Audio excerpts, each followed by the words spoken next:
Esther was allowing one time. We tell this story a lot. It's the most powerful story we ever tell. It speaks exactly to what we're talking about here. As you hear it, if you hear it, as you receive it, if you receive it, it will free you from any resistance that you've ever had about anything.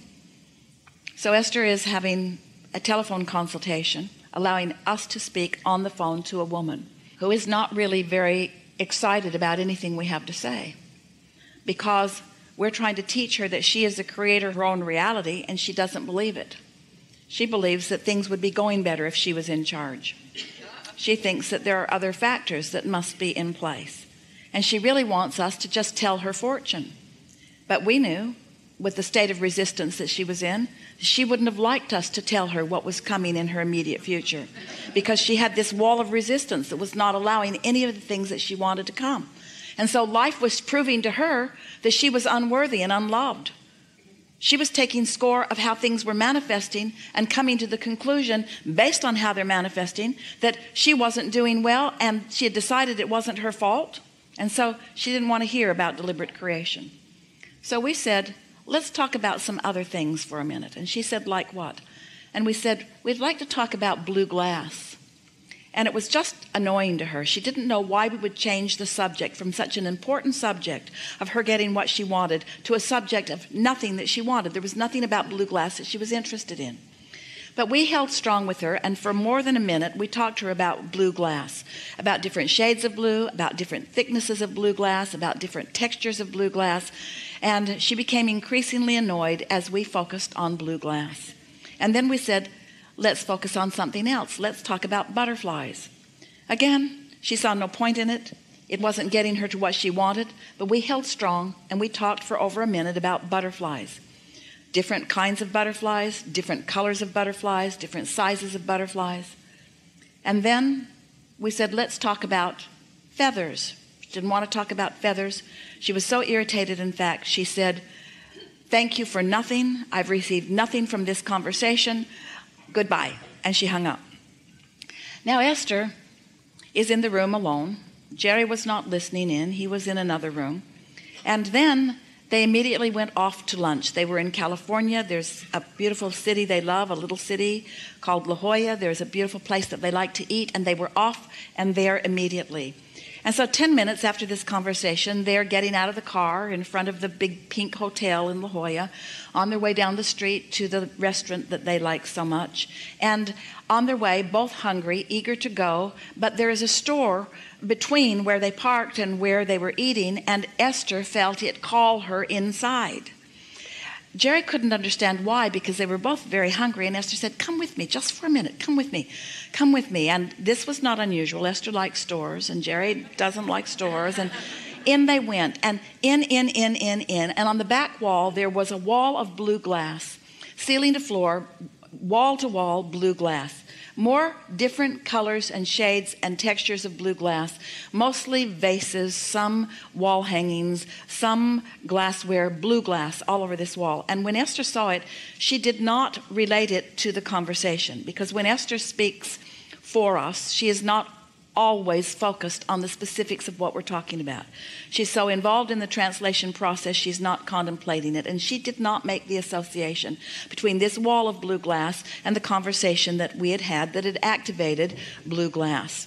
And then they went to George's. They had a lovely lunch, and after they were finished eating, they decided they were inspired to, they got the impulse to walk down to the cove. And so they walked down a street and down another street and down another street and then across a big lawn on their way to the rocks and the ocean. And as they were walking across the lawn, a flurry of butterflies so intense surrounded them and followed them for several steps across this lawn. It was so intense that they had to stop talking to not eat butterflies. The butterflies were fluttering by. Jerry began calling them flutterbys instead of butterflies, because they were fluttering by all around them. And still Esther is not making the association between what she is living and what was activated just an hour or so before. And then all of a sudden Jerry spots a little boy, and Jerry said, look at that little boy. He looks like he knows you. And Esther looked at him, and of course she did not recognize him. And he was really little, 4, maybe 3 or 4 years old. And he comes right up to Esther and hands her a feather. He'd picked it up on the ground and felt the inspiration to give it to Esther. And in that moment, Esther realized what had happened. That in a very short period of time, 3 subjects that held no resistance whatsoever in Esther's vibration had manifested just because of attention upon them. And it was so meaningful to Esther because it made her realize that it's so easy to think about the things that you really care about or that you really worry about. And for the most part, the things that you want that haven't manifested yet are the things that you think the most about. So without knowing it, you're thinking more and more about the things you want in a state of resistance. But if you could think about things to which you have no resistance, they would manifest almost instantaneously. And as this experience for Esther that she will never forget demonstrated to her that several things in the same moment nearly can manifest. That this is the way the universe is working for you. Things are lined up. Things are gathered. The cooperative components are there. And if you can find this relaxed state of not trying so hard and not working so hard and not practicing the thoughts of your own disabilities or your own dysfunctions or your own unworthiness, of which there is none. If you could not activate those things, that thing, if you could stop doing that thing that keeps what you want from flowing in, what you want would flow in. That really is the message, you see. And so once you get past that point, once you are no longer resisting most things, and you know you are because you're mostly on your high-flying disc, then if you want to increase the stakes, if you want to goose it up, then the answer, only then the answer is give more attention to the things you want.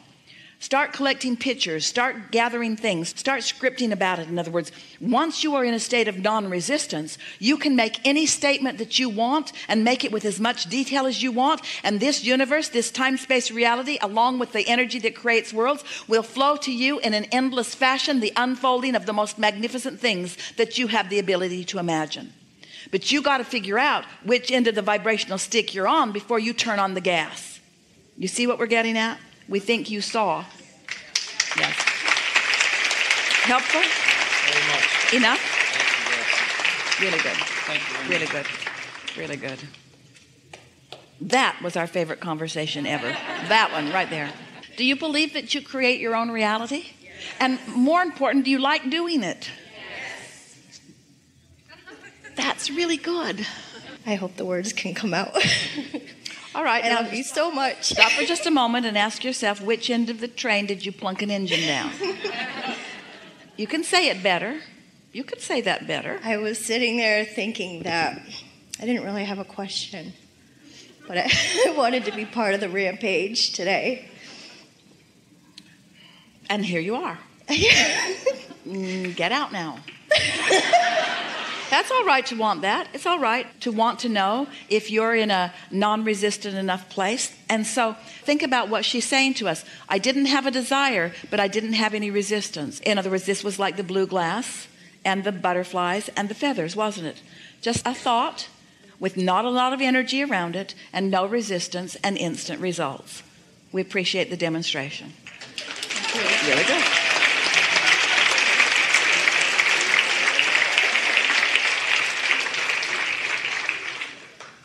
Do you find it difficult to have things that you really, really want without feeling angst about them? But that is your work. You got to soften the way you feel about the things that you want, or you're not going to be inspired to the being in the right place at the right time so that you can witness the unfolding of it. Yeah. We've had a really good conversation today about vibration, and you are in a different vibrational place than you ever were before.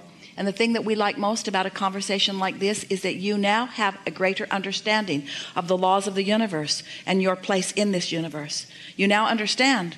You've been listening. We could feel the shift within you. You now understand that you are on the leading edge of thought. You now understand that you are taking thought beyond what it has been before. You now understand that the source within you is delighted about the advancements that you are causing all that is to make. And you now understand that you were born with a guidance system so that you can enjoy the expansion, your own expansion as you move along. Be easy about it. And our desire for you, we don't ask much of you usually, but we have a particular request of you because of what we've accomplished here in these hours that we've been together. This is what we ask of you. Please, we're asking please. Be nicer to yourself. Take it easier. Put in a little less time on the things that you feel you need to do. Spend more time doing the things that you really want to do. Don't pick a fight, and don't fight back. Look for things that are humorous and funny. Spend more time by yourself. Get outside more. Look at the advantages that this time-space reality is yielding to you. Find appreciation for the beauty that this planet is yielding to you. Spend more time around animals. They are more allowing. Tell your human friends you love them, and you'll see them later. Be easier about everything. Be more playful about everything. Be more consciously selfish for yourself. Do more of the things that feel good to you. Let your things to do today list wait until tomorrow and the next day and the next day. Notice that if you don't get it wet, the dust will keep. In other words, be easy. Be easy. You're ready for this. You've put so much in your vortex that's ripe and ready for you. Just be easy and watch what happens. And after these hours that we've been together, there will be, if you apply a little bit of this request that we're offering you here at the end, if you will be a little easier, you will see so much evidence of what you've been asking for, because you deserve it, you're ready for it, and there's only been one thing that's been holding it off, and that is you're working too hard, you're trying too hard, you're making it about action instead of about vibration. There is so much love for you here, and as always we remain in your vortex.